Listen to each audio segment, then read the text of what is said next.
Hello, you're watching Enemy. I'm Jordan Bassett. We're here with Murph from the Wombats. Hi. I'm Murph Hello. from the Wombats. How are you Hi, doing? I'm good, thank you. How are you? Yeah, I'm very good, thank you. Well, I mean, how does it feel to be back at Reading Festival 2021? I mean, obviously we're very excited. It seems pretty lawless, it's kind of like the wild fucking West here compared to back home for me. But I'm excited, and it seems like people are really ready to go nuts. Yeah, I'm not surprised. I mean, you've got like a long relationship with Reading and Leeds. You've been playing it since the first album, since sort of 2007 type of time. So what does this festival mean to you? Yeah, a lot. I mean, I can't remember if it was 2007 or 2008, but just walking on stage and seeing that many people give a shit about us was, probably a needed confidence boost going on into what now is our fifth album. So it has played a pretty big role, yeah. What sort of stage were you playing at that time? Was it sort of the first one, was it a big one, or have you sort of worked your way up? A little tiny one. Actually, I've got a better story than that, without wanting to blow my own trumpet, but on the third album, we headlined one of the smaller stages, like the Festival Republic. Right. And apparently the promoters had a heat map. They had this digital heat map on their phones. Right. And they could see the heat all around our tent or whatever. Oh my God. And the people leaving Metallica to go and watch us for some reason. And and then next year we were on the main stage, and it was.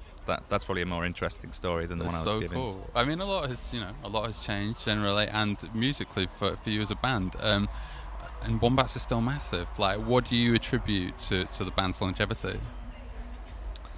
Yeah, I don't know how to answer that question really.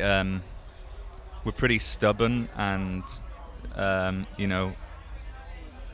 when we set our mind to something, we do it, and we don't let kind of petty nonsense get in the way. And we always put music and the releasing of it and the touring of it as the utmost importance, and I just stubbornness probably. And I'd like to think there's something musically and especially lyrically which is a bit different to everyone else, which kind of gives us our own place in the world. Greek Tragedy went massive on TikTok earlier this year. How does it feel to have a song that you did in 2015 sort of just come back and get this whole new lease of life? Yeah, I'd never heard it before. It was released on kind of a Head Candy compilation that was only physical. It was only physically released, and I never heard it before. My manager kind of called me and said, "You're having a hit on TikTok or whatever," and it's okay. I don't use TikTok. It just seems like it's happening to a different band than us. Yeah. That's awesome. Hey, earlier in here, Sigrid was doing an interview with Enemy, and she put Wombats as one of her sort of dream collaborations. Oh wow! Yeah, what are you saying? We'll have to get on that. We covered one of her songs at some in Oslo at a radio station there, and we royally messed it up, and she was listening as well. So maybe a collaboration would kind of put closure on that. Right, put closure on the situation. We didn't put her off, so that's good. So what can you tell us about album 5? Fix Yourself, Not the World.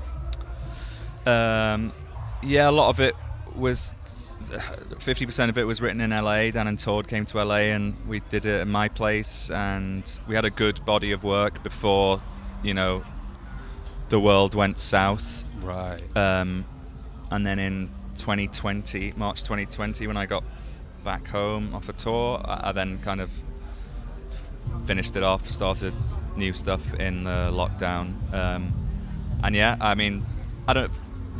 For me, our fourth album was so important, and I put a lot of pressure on it, and I knew we had to do something really great.